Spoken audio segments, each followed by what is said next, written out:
Muito bom dia, seja bem-vindo ao nosso Reflexão em Vida desta quinta-feira. Estamos aqui para mais uma vez compartilhar a poderosa e preciosa Palavra de Deus. Essa palavra que é viva e eficaz e mais cortante do que qualquer espada de dois gumes, capaz de penetrar a divisão entre alma e espírito, juntas e medulas, e discernir os pensamentos e intenções do coração. Nosso programa vai ao ar de segunda a sexta-feira, às 6h30 da manhã, trazendo sempre uma mensagem de fé e esperança para o seu coração. Por isso eu aproveito para pedir para que você que ainda não está inscrito, se inscreva aqui no nosso canal, ative o sininho das notificações para que você seja notificado sempre que houver um conteúdo novo. É sempre muito bom trazer uma mensagem de fé e esperança para o seu coração. Eu queria também que você curtisse esse vídeo para que o YouTube entenda que esse conteúdo é um conteúdo relevante, e eu gostaria também que você compartilhasse o link desse programa aí nas suas redes sociais, no status do seu WhatsApp, nos grupos que você participa, enviando para pelo menos umas 10 pessoas no privado, convidando para assistir e ouvir a palavra do Senhor nesta manhã. Eu creio que nós podemos alcançar ainda mais pessoas com esse meio de comunicação, essa ferramenta que é a internet, não é? O YouTube. Então, é uma ferramenta que nos possibilita alcançar mais pessoas do que alcançaríamos se estivéssemos apenas aqui onde nós estamos localizados geograficamente. Então, me ajude a alcançar cada vez mais pessoas com essa mensagem da Palavra de Deus, tá bom? Bom, nós vamos para a nossa reflexão de hoje. Nós começamos ontem, inclusive ontem, nós falamos apenas do versículo 1, o capítulo 27 de Provérbios.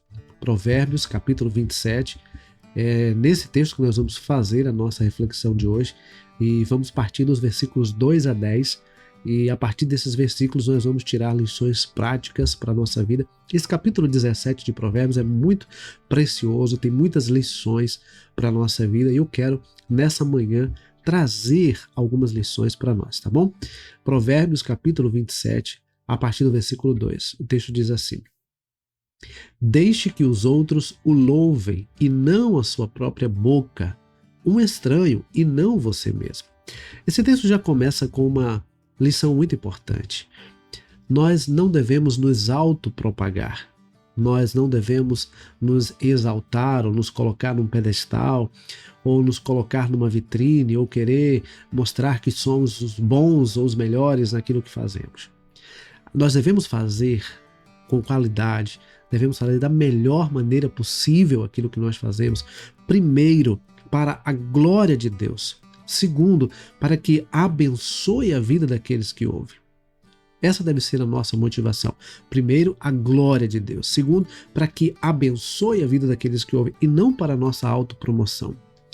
Veja, eu vejo que às vezes as pessoas têm uma necessidade de se autopromover, de se autopropagar, de se autoapresentar como habilidoso, como muito bom naquilo que faz.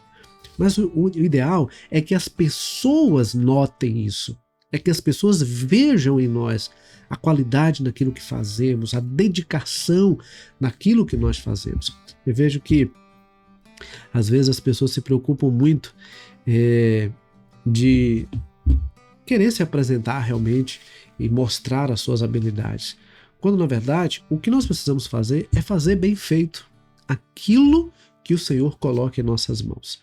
Em Eclesiastes, o sábio diz: tudo que te vier à mão para fazer, faze-o conforme as tuas forças.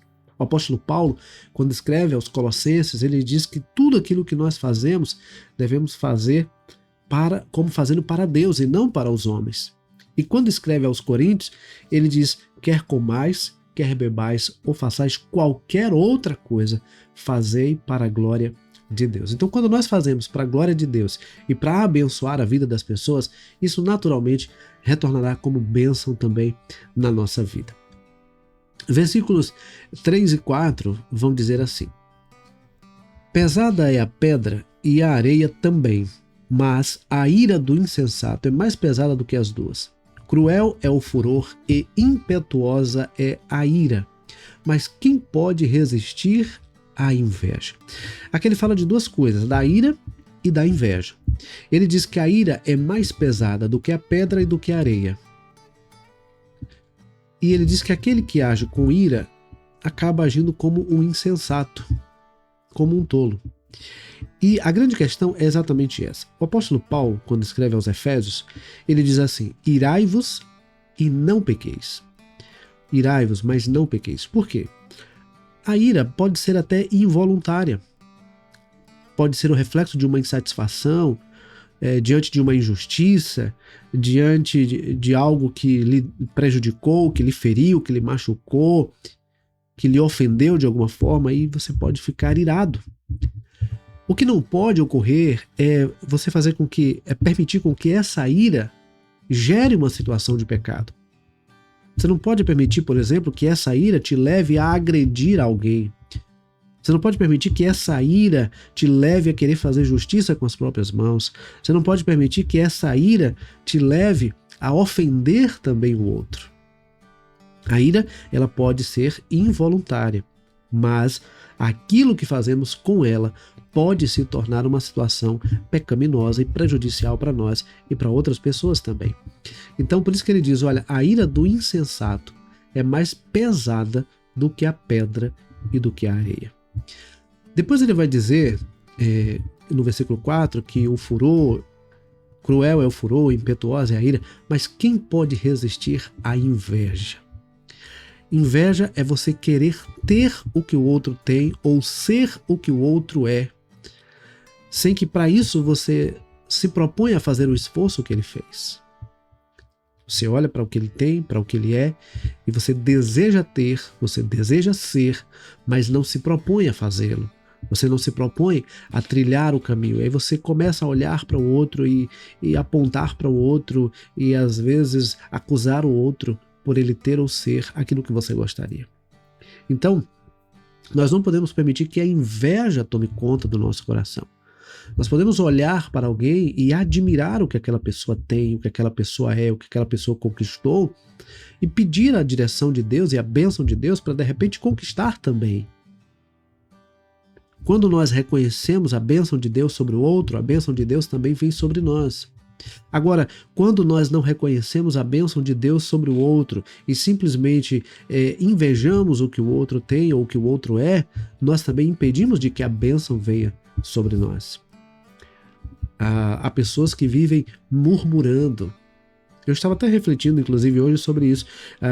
Há pessoas que vivem murmurando, quando na verdade deveriam ser gratas por aquilo que têm. Eu estava até pensando, e vou até acho que gravar um videozinho rápido lá para o Instagram, falando justamente sobre isso. Aquele que não agradece pelo pouco, também não alcançará o muito. Aquele que não agradece pelo pouco, também não alcançará o muito. Quem não é grato pelo que tem, também não vai conseguir aquilo que deseja. Nós precisamos ter um coração grato. Às vezes nós passamos a vida só olhando para o que o outro conseguiu, para o que o outro é, para o que o outro faz, e esquecemos de olhar para a nossa própria vida, buscar a direção de Deus e fazer aquilo que precisa ser feito. Porque talvez o outro chegou onde chegou porque ele trilhou o caminho. Talvez não, com certeza, ele chegou onde chegou porque ele trilhou um caminho. O invejoso, ele não quer trilhar o caminho. Ele quer ter o que o outro tem, ele quer ser o que o outro é, ele quer fazer o que o outro faz, mas ele não quer passar pelo processo. Ele não quer trilhar o caminho que o outro trilhou. Então, por isso que a inveja é perigosa. Porque a inveja, ela não nos leva a fazer o que precisa ser feito. Nos leva apenas a murmurar, a olhar para o outro, questionar, reclamar e a não murmurar. E a não fazer aquilo que realmente precisa ser feito. Aí ele continua, versículos 5 e 6, ele diz assim: melhor é a repreensão franca do que o amor encoberto. Leais são as feridas feitas pelo que ama, porém os beijos de quem odeia são enganosos. Uma das coisas que eu vejo que são muito importantes para nós, uma das coisas que é muito importante para nós é ter um coração ensinável. É aprender a ouvir uma repreensão, aprender a ouvir uma orientação, aprender a ser corrigido. E quando o texto diz assim, olha, melhor é a repreensão franca do que o amor encoberto, porque há pessoas que não se submetem a uma correção, não sabem ouvir uma avaliação, uma dica, uma orientação de quem está de fora, de alguém que está vendo o que de repente você não conseguiu ver. Então, é melhor chegar para nós e dizer, olha, eu não concordo com isso que você fez, ou isso que você fez não está correto, do que ficar por fora criando situações, criando intrigas ou falando coisas a nosso respeito. Melhor é chegar e falar diretamente para nós do que ficar dizendo isso para outras pessoas. E às vezes até gerando burburinhos, né? Gerando situações constrangedoras. Então, ele diz que é melhor a repreensão franca. Outra coisa que ele coloca aqui, que é a questão do amor encoberto. Tem gente que ama, mas não declara esse amor. Tem gente que ama, mas não expõe esse amor através de ações. E não é através de palavras simplesmente, porque amor não é só palavras, é também palavras. Mas o amor precisa ser visto em nossas ações. Quantas pessoas você gostaria de ter dito ou expressado o seu amor e você não expressou? É preciso expressar. Nós nascemos para amar e ser amados. É uma das nossas necessidades. Amar e nos sentir amados. E aí ele diz no versículo 6 que leais são as feridas feitas pelo que ama. Quem ama, corrige. Quem ama, orienta. Quem ama, cuida. Quem ama, fala a verdade. Fala a verdade em amor, obviamente. Não é falar a verdade para ofender. Porque tem gente que diz, não, eu sou sincero, eu vou e digo logo o que eu penso. Mas também não é sobre isso. É falar a verdade com amor, de forma que essa verdade gere transformação, gere mudança na vida de quem está ouvindo. Então nós precisamos também ter sabedoria naquilo que falamos e na forma como nós falamos. Então, melhor corrigir como demonstração de amor, e de repente a pessoa até ficar ali um pouco desconfortável naquele momento, mas depois perceber que aquilo foi como demonstração de amor, foi uma prova de cuidado, do que fingir uma coisa que não é. De repente elogiar, bater palmas e por trás estar falando mal.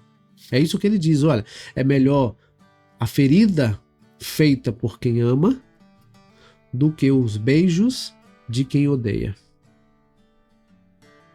É melhor quem ama cuidar, corrigir e repreender do que viver sendo alvo de uma hipocrisia, de alguém que diz que gosta, de alguém que diz que aprova, de alguém que diz que aceita e por trás diz outra coisa completamente diferente.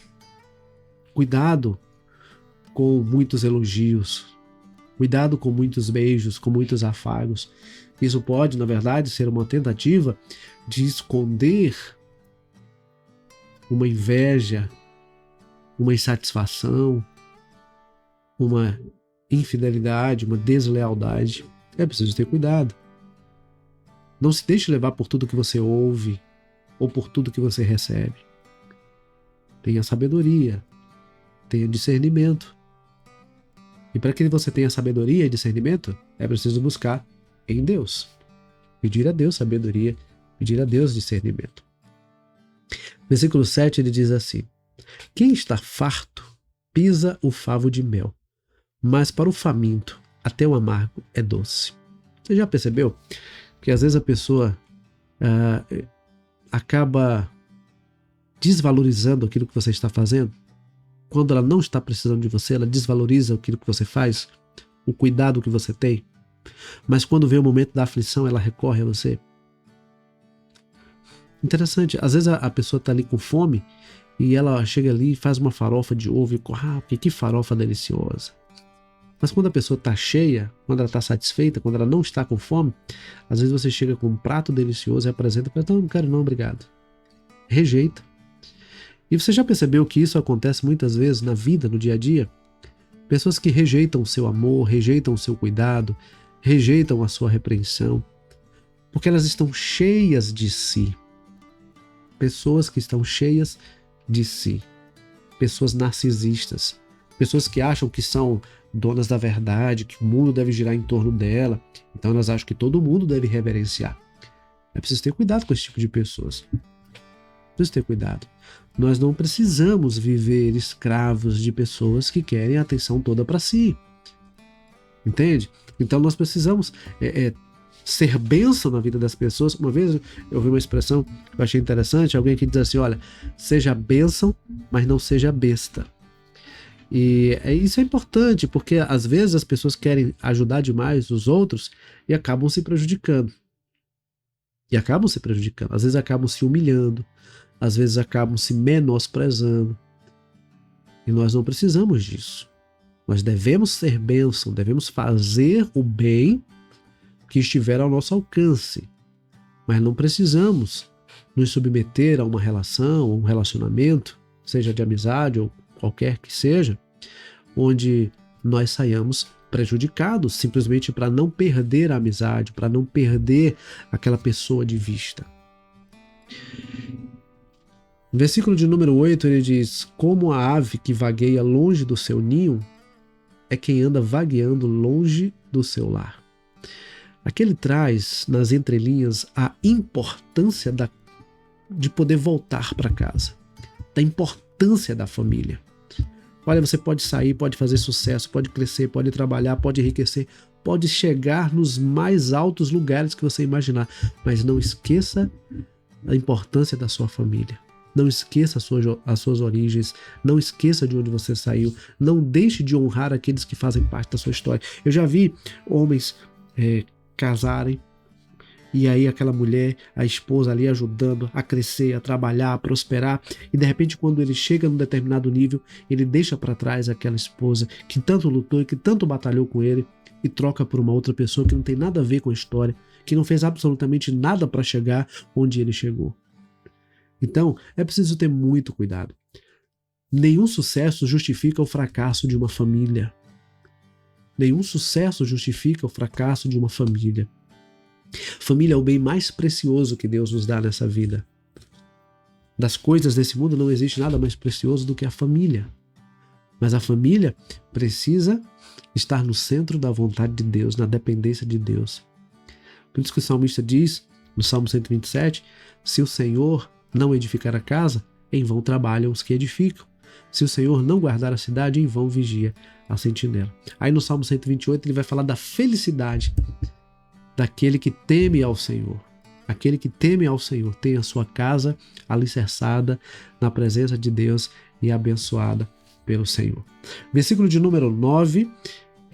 Como o óleo e o perfume alegram o coração, assim o amigo encontra doçura no conselho cordial. E o 10 ele diz: não abandone o seu amigo, nem o amigo do seu pai.